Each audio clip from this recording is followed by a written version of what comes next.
This skit is narrating by our senior members, Mrs. Sushma Sharma. अभी आप जो देखने जा रहे हैं वह एक नुक्कड़ नाटक का स्वरूप है, जो कि प्राचीन काल से समाज में फैली हुई कुरीतियों और विसंगतियों की ओर समाज का ध्यान आकर्षित करने के लिए बुद्धिजीवियों द्वारा प्रस्तुत किया जाता रहा है। इसकी एक विशेषता और भी है कि ये अन्य नाटकों से अलग होता है। इसमें कलाकार की वेशभूषा नहीं बदली जाती, केवल मौखिक अभिव्यक्ति के माध्यम से ही भावों को व्यक्त किया जाता है। तो आइए देखते हैं समय की पुकार।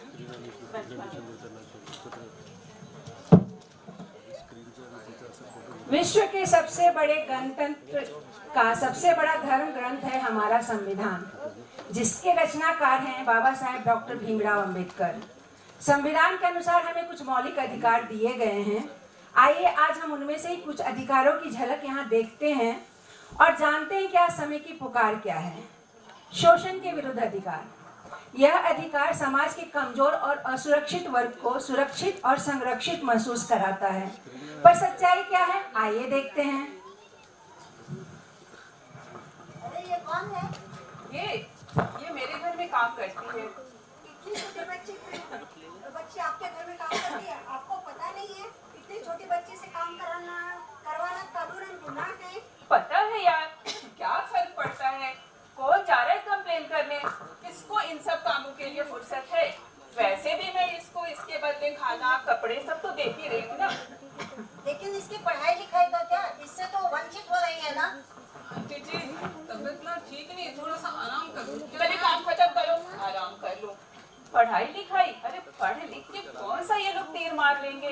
और पता है, अगर ये लोग पढ़ लिख गया ना तो हमें काम करने के लिए मिलेगा ही नहीं कोई। अब आपको ये चलते हैं एक कंस्ट्रक्शन साइट पे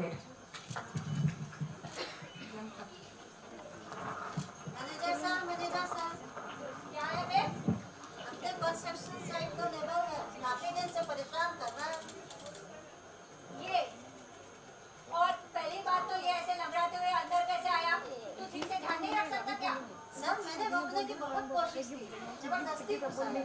सर हाँ, 1 साल की पगार नहीं मिली है इसको, वही मांगने आता है। जरा देख लीजिए। क्या काम है आपको? साहब पिछले साल आपके कंस्ट्रक्शन साइट पे काम करते हुए दूसरे माले से गिर के मेरा पैर टूट गया था। हाँ तो तब से जैसे तैसे मैं अपना काम चला रहा हूँ, और तो और तब से आपने मेरी पगार भी रोक रखी है। कुछ तो करिए साहब, बहुत तकलीफ है, कुछ तो करिए। पगार रोक रखिए, पगार रोक रखिए। और पिछले साल जो 25,000 दिया था तेरे को इलाज के लिए, लोन दिया था ना, उसका क्या हुआ? वो कौन तेरा बाप लौटाएगा? चले आते सुबह सुबह टाइम खोटी कर ले, चल भाग यहाँ से। और ये इसका जो पैर टूटा है वो भाई साहब कंस्ट्रक्शन साइट पे टूटा है, मैं थोड़ी ना गया था इसका पैर तोड़ने के लिए। पता नहीं कहाँ से चले आते, भाग यहाँ से। हे ईश्वर, अब मैं कहाँ जाऊँ? किसी को क्या बताएं कि कितने मजबूर हैं हम। बस इतना समझ लीजिए कि मजबूर हैं हम। ए दोस्त, जब लड़ने की काबिलियत है तो जुल्म सहते हो क्यों? अत्याचारियों के खिलाफ आवाज उठाने से डरते हो क्यों?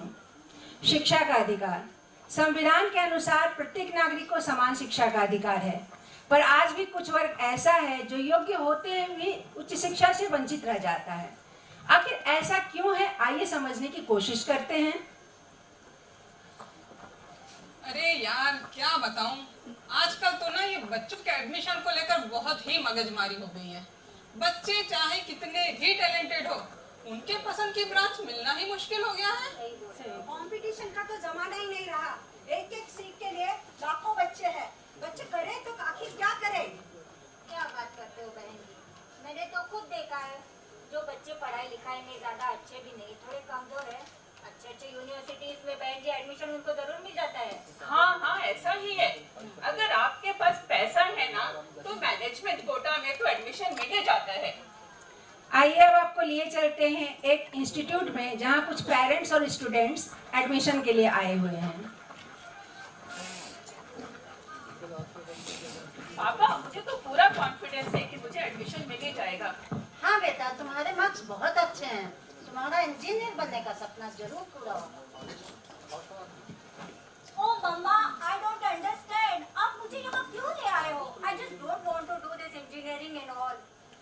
छता बेटा, अरे तुम्हें तो ये है ना आप कोई आया अपने फाइलें वगैरह दे दीजिए। दे दो मम्मा। ऐसे तो एक ही सीट बची है, देखते हैं किसके नसीब में होती है। सी मॉम, मैंने कहा था ना, देखिए एक ही सीट बची है, फिर भी आप मुझे यहाँ पर एडमिशन के लिए ले आए। अरे तुम टेंशन मत लो, तुम्हारे डैड ने सब सेटल करके रख दिया है। But I don't understand. आप मुझे समझते ही नहीं हो, मैं फैशन वर्ल्ड के लिए बनी हुई हूँ। छता बेटा, अरे ये तुम्हें तो जस्ट डिग्री ही लेनी है और उसके बाद डैड का बिजनेस एम्पायर संभालना है। आई होप ये सब बस जल्दी जल्दी खत्म हो आप जाए। जैसे सिन्हा सिंगानिया कौन है? सर, आपका एडमिशन हो गया है, बाकी के सब घर चले जाइए। अब तू क्या करेगा? पता नहीं, देखे क्या होते हैं। कोई नहीं बेटा, सेंट्रल यूनिवर्सिटी सरकार ने बहुत सारी खोल रखी है, कोशिश करूंगा कहीं ना कहीं एडमिशन हो जाएगा। अरे भाई साहब, यूनिवर्सिटीज तो बहुत है, लेकिन कहीं प्रॉपर बिल्डिंग्स नहीं है, तो कहीं क्वालिफाइड प्रोफेसर्स की कमी है। क्या फर्क पड़ता है, हमें तो वैसे भी कोचिंग ही ज्वाइन करनी है। चलो बेटा, अब तो कोचिंग की फीस के लिए भी पैसों का इंतजाम करना पड़ेगा। आइए संकल्प करें, भारत को विश्व गुरु बनाना है, शिक्षा से भ्रष्टाचार को मिटाना है, समानता का अधिकार, देश का कानून सबके लिए एक समान है, फिर चाहे वो किसी भी जाति, धर्म या लिंग का क्यों ना हो। वैसे तो यह अधिकार हमें सन 1950 से ही प्राप्त है, पर सच्चाई तो कुछ और ही बयां करती है। चलिए क्लासरूम का दृश्य देख लेते हैं। Good morning sir. Very good morning children. चलो आज ना हम लोग पढ़ाई लिखाई नहीं करते, कुछ अलग करें। ये चलो हम लोग आज ये देखते हैं कि आप लोगों को बड़ा होके क्या बनना है। जी सर। क्या क्या बनना है आप लोगों को? ऐसे नहीं, ऐसे नहीं। Let us do one thing. Just take out your books and write it down in the board. Then I'll check, okay? Yes. Oh, Megha wants to become a police officer. Well done. And Vibha, oh, I'm impressed. You want to become a pilot. Well done. और आपको doctor बनना है बेटा। Very good. और अपेक्षा, ये आपने क्या लिखा है बेटा? क्या लिखा है अपेक्षा ने? अपेक्षा ने लिखा है कि उसे लड़का बनना है। हाँ। No class. बेटा कल आप अपने मम्मा को ले आना, ठीक है? Yes sir. Good morning sir. Very good morning Mrs Sharma. I am अपेक्षा's मदर। आपने बुलाया था मुझे? हाँ, मुझे अपेक्षा के बारे में आपसे कुछ बात करनी है। कुछ दिन से मैं देख रहा हूँ कि अपेक्षा क्लास में बहुत शांत रहती है। वो ढंग से सवाल का जवाब भी नहीं देती, वो उल्टे सीधे जवाब भी दे रही है। अभी कल की ही बात देख लीजिए, कल मैंने बच्चों से क्लास में पूछा था कि उनको बड़े होके क्या बनना है। आप खुद ही देख लीजिए कि अपेक्षा ने क्या जवाब दिया। ये क्या? अपेक्षा को लड़का बनना है? I am shocked. इसका मतलब बिल्कुल साफ है मिसेस शर्मा। शायद आपके घर में बच्चे होने की वजह से उसे ताने दिए जा रहे हैं, या बेटी को आपके घर में बहुत समझा जा रहा है। और कल जो वो इस तरीके का बिहेवियर कर रही थी, उसका जिम्मेदार भी शायद आपके घर का माहौल ही है। घर का माहौल? सर ऐसा कुछ भी नहीं है, मुझे लगता है आप कुछ गलत अंदाजा लगा रहे हैं। अंदाजे गलत हो सकते हैं मैम, लेकिन आप बेटी हो। यू नो मिसेस शर्मा, बच्चे ना बहुत अच्छे ऑब्जर्वर होते हैं। हम घर में किस तरीके से कम्युनिकेट करते हैं, कैसे एक्शन करते हैं, इस पर ना उनकी बहुत अच्छी नजर होती है। ये तो हम बड़े लोग ही हैं जो ये समझ नहीं पाते कि उन पर इस चीज का क्या असर हो रहा है। जी हाँ सर, आप एकदम सच कह रहे हैं, लेकिन मैं केवल सैटरडे और संडे ही अपेक्षा को टाइम दे पाती हूँ। बाकी पूरा समय वो अपनी दादी के साथ ही रहती है। तो क्या उसकी दादी बेटी होने की वजह से आपको ताने देती है? हाँ, ये तो दिन रात होता है मेरे यहाँ, क्योंकि दादी को पोता चाहिए था, न कि पोती। देखिए, हम लोग इस सिस्टम को तो चेंज नहीं कर सकते, लेकिन क्या हम लोग अपने घर का माहौल चेंज कर सकते हैं? मैं अवश्य ही कोशिश करूंगी कि अपेक्षा को लड़का न होने का अफसोस नहीं, बल्कि वह गर्व महसूस करेगी कि वह एक लड़की है। आइए अब आपको एक घर के अंदर लिए चलते हैं।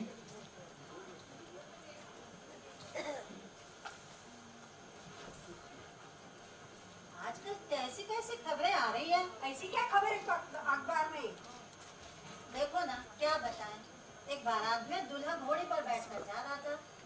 कुछ सो कॉल्ड ऊंची जाति वालों को ये बर्दाश्त नहीं हुआ। बेचारे दूल्हे को घोड़े से उतार दिया और मार्केट में उतारू हो गए। यहाँ तक दुनिया चांद पर जा रही है और वो अभी तक जात पात को लेकर बैठे हुए हैं। अरे मेरी पड़ोसन को ही देख लो, उसके घर पता नहीं कौन कौन सी काम वाली आती है, इसीलिए मैंने उनके यहाँ आना जाना ही छोड़ दिया है। राम राम, कैसे कैसे लोग हैं।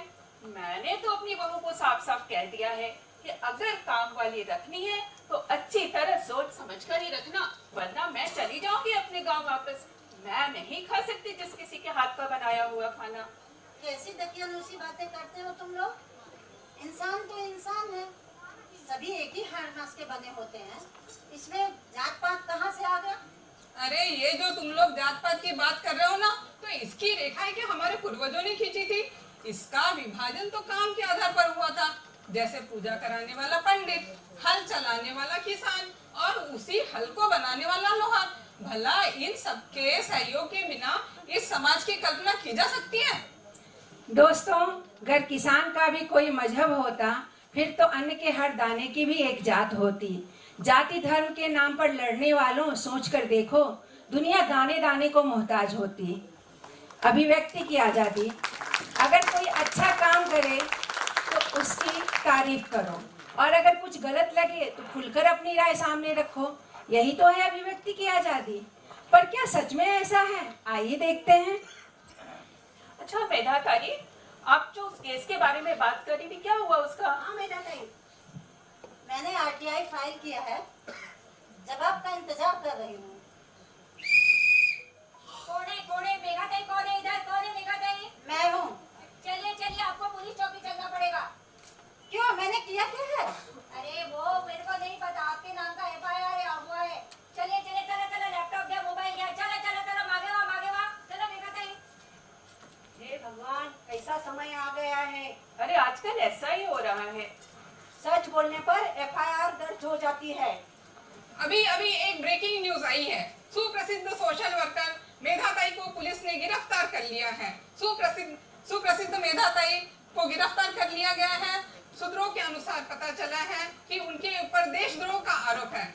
इस पर अधिक चर्चा करने के लिए हमारे साथ यहाँ दो प्रवक्ता मौजूद हैं, सत्ता पक्ष के प्रवक्ता और विपक्ष के प्रवक्ता। तो आइए हम सत्ता पक्ष के प्रवक्ता से जानना चाहेंगे कि इस विषय पर वो क्या कहना चाहते हैं।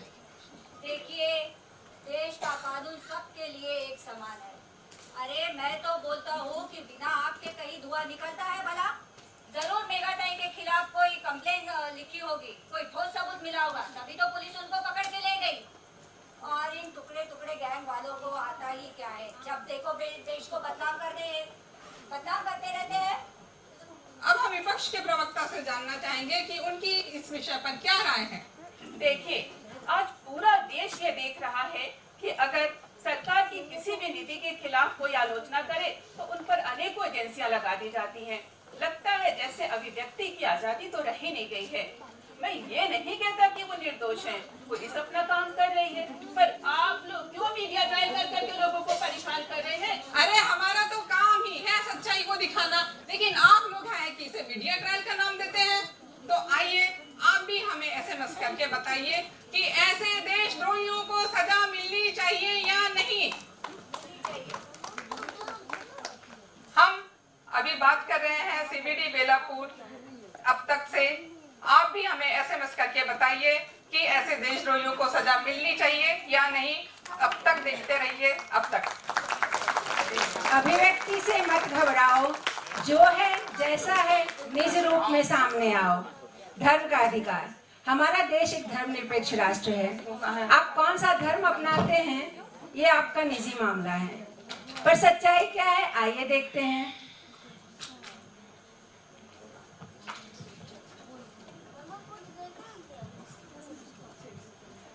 इतना सन्नाटा काहे है भाई? प्रणाम नेताजी। अरे प्रणाम पंडित, प्रणाम। क्यों दुखी लग रहे थे आप? अरे पंडित, जीने का कोनो मजा ही नहीं आ रहा। जब तक जीवन में कोई हलचल ना हो ना, कोई कहीं कुछ दिख ना जाए ना, झगड़ा वगड़ा, मजा ही नहीं आता।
के बहकावे में मत आओ और आपस में मिलजुल कर रहो, एक साथ प्यार से रहो। मजा ही किरकिरा कर दिया। लखन, अबे कहाँ मर गया बे? आया नेताजी, पाए लागो। कहाँ खेत में काम करता रहता है, मेरे पास आकर। अरे यार, एक काम था तेरे साथ। अरे वो देख रहा है उधर, वो जो कॉलेज जा रही है ना, खूबसूरत सी लड़की। अरे मेरा दिल बहुत धड़कता है उसको देखकर। अरे लेकिन वो ना मुझे खांसी नहीं डालती, पूरी बात सुना कर। वो ना मुझे खांसी नहीं डालती यार, तेरे को कुछ करना पड़ेगा। अरे नेताजी, वो लड़की ना बहुत ही गरीब है। होने दे। अरे लेकिन पढ़ाई लिखाई और सारे क्षेत्र में अव्वल नंबर 1 है। क्या बात कर रहे हैं? अब तो उसको देख के ना मेरा मन और भी मचलने लगा। जा लेकर आ उसको। और सुन, तेरे को इनाम मिलेगा इसका। अरे सुंदरी, ओ सुंदरी, अरे वो सुंदरी, ओ सुंदरी। अरे क्या दिन भर खेती बाड़ी के काम में लगी रहती है, और ऐसे भी इतना काम करने के बाद तुम किसानों को मिलता ही क्या है, हा? अरे कर्जा भी नहीं चुका पाते हो तुम लोग, जाओ तुम यहाँ से, और थोड़े से पैसों के लिए आत्महत्या कर देते हो। जाओ तुम यहाँ से, ना तुम अरे चल, मेरा सेठ बुला रहे, माला माल कर देगा। ना जो तुम्हारी रानी बननी है, ना तुम्हारा धन दौलत चाहिए। अरे चल। नहीं, हमारे पास जो भी है हम उसी में खुश है। जाओ। वापस आ गया गधा कहीं का, किसी काम का नहीं है तू। ये है धर्म के ठेकेदार। वैसे तो धर्म के नाम का हमेशा रोना होते रहते हैं। इनका धन तब कहाँ जाकर छुप जाता है जब ये किसी की भी बहू बेटियों के साथ, यहाँ तक कि छोटी छोटी बच्चियों के साथ अत्याचार करते हैं। इसलिए दोस्तों, ना जियो धर्म के नाम पर, ना मरो धर्म के नाम पर। इंसानियत ही है धर्म वतन का, बस जियो वतन के नाम पर, बस जियो वतन के नाम पर। अगर हमारे मौलिक अधिकारों का हनन होता है तो हमारे संविधान में भी इसके लिए उपाय किया गया है, कॉन्स्टिट्यूशनल रेमेडीज का, जिसके अनुसार हम न्यायालय में जाकर न्याय की गुहार लगा सकते हैं। पर हम सबको ये मालूम है कि इसमें कितना वक्त लग जाता है। आज समय की यही पुकार है कि हम सब मिलकर इस समाज को न सिर्फ उनके अधिकारों के प्रति जागरूक करें, बल्कि उन्हें अपनी जो भी उनका कर्तव्य है उसको ईमानदारी से निभाने की भी सीख दें। ऐसा करके ही हम बाबा साहेब के सपनों के भारत का निर्माण कर सकते हैं। आओ हम सब एक बने, छोड़ बुराई नेक बने, जन जन अपना करे सुधार, आज समय की यही पुकार। सत्य धर्म से मुंह ना मोड़ो, जात पात का झगड़ा छोड़ो, खुशी से दे हम हक सबका, जिन पे जिनका हो अधिकार, आज समय की यही पुकार। धन्यवाद।